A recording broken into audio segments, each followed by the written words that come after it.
VT de abertura Educação à Distância. Diferentes formas geométricas se movem, cortadas pelas cores azul, verde, amarelo e vermelho. Se transformam na logo da Escola Técnica Estadual Professor Antônio Carlos Gomes da Costa. As cores e formas se misturam em fundo azul e vermelho. Abaixo e à direita da tela, o nome: Educação à Distância. Curso Técnico em Recursos Humanos, Relações Trabalhistas. Compreender o valor do capital humano na organização. Como vai? Tudo bem? Fábio Silveira. Descrição: ele está sentado, é branco, cabelo grisalho, curto, olhos castanhos, usa óculos, veste paletó preto com camisa branca, manga longa e gravata vermelha, visto da cintura para cima. Como estão os estudos? Vamos agora reiniciar nossos trabalhos? A compreensão do capital humano nas organizações. Nessa competência, nós temos que analisar uma evolução histórica. Então, vamos perceber agora um breve comentário sobre o desenvolvimento de 3 elementos. Primeiro elemento, o homem. Segundo elemento, o direito. Terceiro elemento, as organizações. Todos os 3 sempre andaram juntos. Então, desde os primórdios do homem, da época em que ele se conhece como ser humano, ele é um ser agregável. Ele sempre viveu em comunidade, formando as primeiras aldeias, as primeiras glebas, as primeiras cidades, que se chamaram burgos. E aí formaram essa sociedade que hoje é complexa. Como diz o estudioso Max Weber, nós temos uma sociedade complexa formada por instituições, organizações de diversos tamanhos que interagem entre si. E o homem está no centro disso, atuando em todas essas organizações, menores às maiores, com essa complexidade toda. Então é nesse contexto que nós iremos ver que o homem, o direito e as organizações sempre estiveram juntos. Ora, vamos analisar primeiramente o que seja direito. O conceito de direito é o conjunto de normas que regem a sociedade, buscando uma vida harmoniosa entre as pessoas. Em outras palavras, conjunto de leis que regem a sociedade, impondo limites às pessoas em favor de uma convivência harmoniosa. Então, desde que o homem se conhece como ser humano, sempre precisou viver em bandos, formando famílias e logo depois formando grupos, bandos, para se alimentar, para sobreviver, construindo casas, habitação, saúde, educação. Ele sempre necessitou de regras de convivência. E o direito nada mais é do que isso. Nos primórdios do tempo, o direito não existia de maneira escrita. Não, eram hábitos. Vejamos agora algumas sociedades antigas. As primeiras aldeias. Ora, ou as normas de direito que determinavam essas condições. Quais eram? O direito costumeiro, ou seja, os costumes habituais. A lei dos mais fortes. Geralmente nas tribos, os homens mais fortes se tornavam reis, se tornavam chefes. Os mais velhos se tornavam sábios. E tinha regras de convivência que fazia harmonia entre as pessoas. Então essas regras mostram que o homem e o direito sempre conviveram, formando organizações. Ora, o direito se formou principalmente para um termo escrito e de reconhecimento à sociedade no período do Império Romano. Neste período, nós temos uma formação de conjunto de regras voltadas mesmo às relações entre as partes, como os primeiros contratos escritos, formações das primeiras pessoas jurídicas, formação dos cartórios e, em razão disso, Justiniano, grande estudioso da época, criou o chamado primeira divisão do direito, que era o direito público e o direito privado. Direito público, conjunto de regras voltadas para a relação entre o governo, o Estado e o povo administrado. Exemplo, tributos. O tributo vem do governo, é imposto ao cidadão, porque o governo não tem dinheiro, ele não cria, ele não produz. E o povo, através de suas atividades comerciais, dedica uma parte ao governo para saúde, educação, habitação. Se não houvesse isso, seria o caos. O governo é uma instituição criada por participantes do povo para poder reger a sociedade, criando normas impondo a execução de tarefas e também julgando os litígios através dos magistrados. Já o direito privado, não. O direito privado são regras que falam das relações entre as pessoas, físicas e jurídicas. Exemplo, contrato de compra e venda, as compras, negociação, permuta, troca, ou seja, relações que não interessam e não vêm com o governo. A parte governamental, o Estado, não entra nessa situação. Então, desde o Império Romano ocorreu essa situação. Nas relações privadas, surge nesse momento, no Império de Roma, uma relação formada por escravidão. Dois tipos de escravos. O escravo branco, nada tem a ver com a cor, apenas eram pessoas que criavam débitos e esses débitos tornavam-se pagos através do trabalho prestado ao seu credor.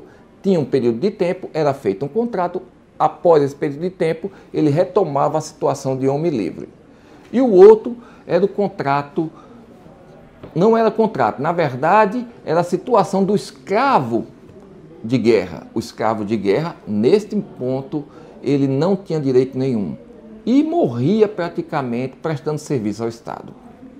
Bem, surge o período da Idade Média, do feudalismo. Aí nós temos o período de uma relação trabalhista formada por servidão, onde o cidadão trabalhava com sua família e repassava recursos para o senhor feudal e este para o príncipe. E o príncipe recebia a divindade da Igreja Católica e repassava riquezas. Era uma relação de poder e subordinação. O servo tinha que dar para poder morar na terra. Ele não tinha propriedade da terra, mas tinha a proteção do senhor feudal e tinha o direito de moradia e de convivência de sua família naquela localização. Por isso ele tinha que prestar com serviços parte de sua produção, muita extração de minerais, se fosse o caso, na terra, e ainda lutar no exército dos senhores feudais. Era uma relação de superveniência. Quem fosse contrário a esse movimento, existia a Santa Inquisição, movimento da Igreja Católica que buscava pegar as pessoas que fossem contrárias ao regime e realmente, de forma grotesca, causar danos ou matá-las em praça pública para mostrar que o regime tem sua razão de ser. E que quem for contrário seria considerado bruxo ou possuidor do demônio. Foi uma relação realmente de impacto que causava um temor aos cidadãos. Obediência. Qual foi o fato desse? Pobreza generalizada, falta de desenvolvimento científico, falta de desenvolvimento da terra, da produtividade, escassez dos metais preciosos na Europa. Com isso, houve a queda do feudalismo, entrando na Idade Moderna, formação das primeiras cidades, formação dos primeiros regimes de trabalho diferenciados, assalariados. Só que nessa época surgem as corporações. As corporações são instituições onde nós temos o mestre e o aprendiz. Estes aí não têm uma relação de trabalho assalariado, mas sim de aprendizado. Por um grande período de tempo, o aprendiz adquiria os conhecimentos do mestre e depois se tornava mestre, pagando uma taxa e fazendo o teste.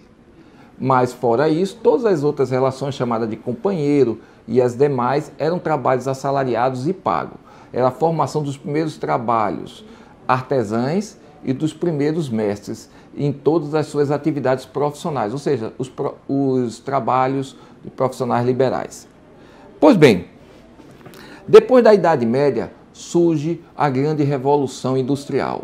A Revolução Industrial marcada pelo movimento das máquinas a vapor, desenvolvimento do aço e as suas grandes obras.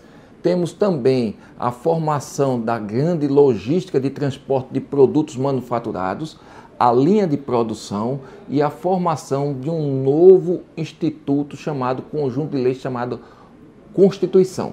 A Constituição é um conjunto de regras superiores de um Estado onde todos devem obediência. Com isso, não existia mais os reis poderosos que criavam as próprias leis e executavam. Agora temos um conjunto de leis que são feitas pelo povo, representando o povo, para que todos possam obedecer.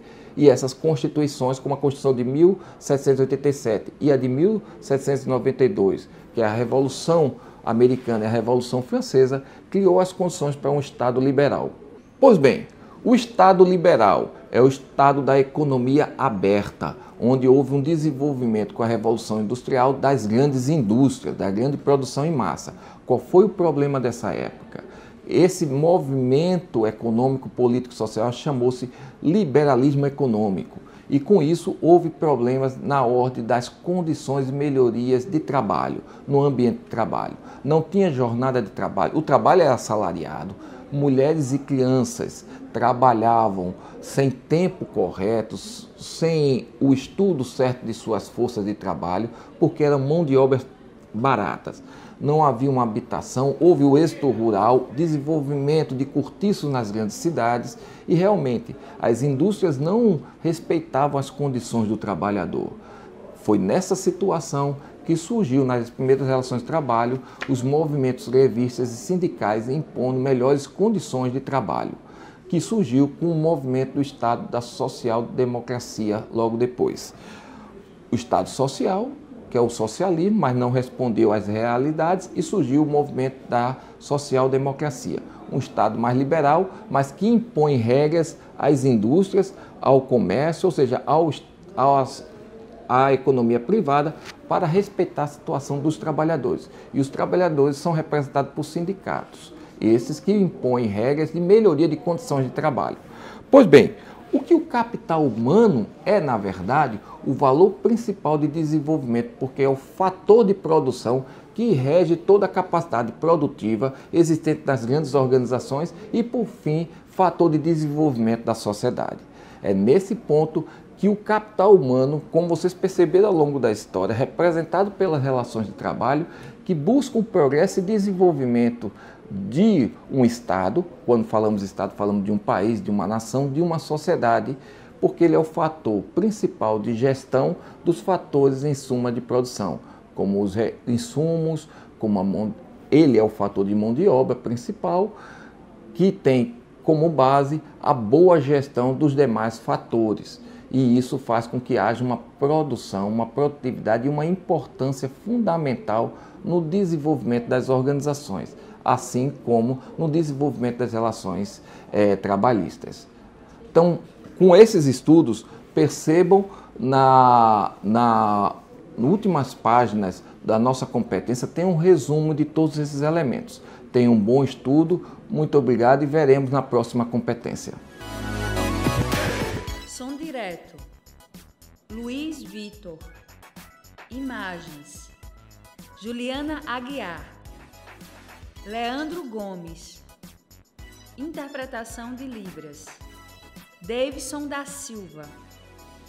Audiodescrição, Jonara Medeiros Siqueira. Produção de vídeo, Joana Rodrigues. Edição, Lisandra Santos, Danilo Albuquerque. Professor autor, Fábio Silveira. Design educacional, David Souza Nascimento. Renata Marques de Otero. Terezinha Mônica Sinício Beltrão. Coordenação do curso, Carlos Pacheco. Coordenação executiva, George Bento Catunda. Coordenação geral, Paulo Fernando de Vasconcelos Dutra. Videoaula produzida em fevereiro de 2016. Conteúdo produzido para os cursos técnicos da Secretaria Executiva de Educação Integral e Profissional, em convênio com o Ministério da Educação, Rede ETEC Brasil.